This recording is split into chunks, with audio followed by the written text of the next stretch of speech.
Habari, bana, leo tumewaletea kifaa bora kabisa cha mazoezi. Kifaa hiki ukiwa nacho hapo nyumbani kitakusaidia kufanya mazoezi ya mwili mzima. Kitakusaidia kupunguza tumbo, kitambi na nyama uzembe zilizokuwa katika mikono na mapaja. Kifaa hiki ni kizuri sana, lakini pia kinakuja na speed meter kama unavyoona. Hii ina count mazoezi unaofanya na muda gani umetumia kufanya mazoezi. Twende nikakuonyeshe jinsi gani kinavyofanya kazi kifaa hiki. Ni kizuri sana. Kama una tumbo, una kitambi, una nyama uzembe, kupitia kifaa hiki unakwenda kufanya mazoezi yote ya mwili mzima. Karibu. Nakwenda kuonyesha jinsi gani kinavyofanya kazi.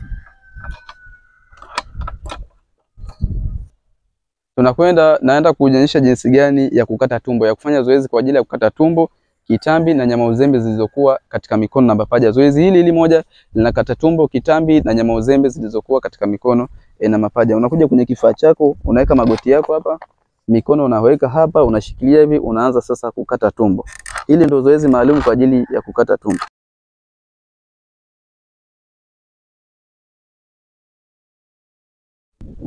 Sasa nakwenda kuonyesha zoezi la pili la kifaa hiki, zoezi la sit up. Pia ni zoezi kwa ajili ya kukata tumbo. Yaani kama una tumbo na kitambi, basi hakikisha unapata hichi kifaa, tumbo lako na kitambi chako itaisha kabisa na utarudi katika hali yako ya kawaida. Hata ukivaa nguo zako utakuwa unatembea. Unakuja hapo, unaweka mguu wako hapa na mguu wako wa pili unaubana hapa kwenye hizi bomba mbili, alafu unashuka kwenda chini. Hakikisha unashuka mpaka chini ili ukate hili tumbo tunalotarajia kulikata.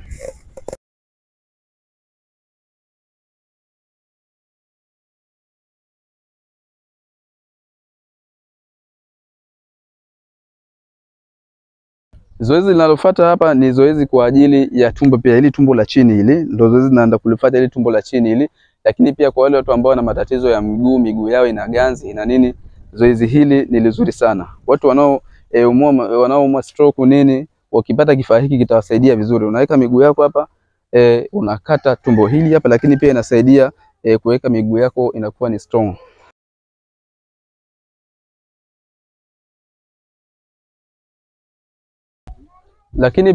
Lakini pia kupitia kifaa hiki unaweza kufanya push up. Unaweza kufanya push up kwa kufanya push up kwa sehemu hii, lakini pia kwa sehemu hii pia unaweza kufanya push up. Twende kuonyesha jinsi unaweza ukapiga push up ukajaza kifua mwanaume na mikono. Unaweka mikono yako hapa, unajistay nyuma hapo, hakikisha push up kweli zinaingia.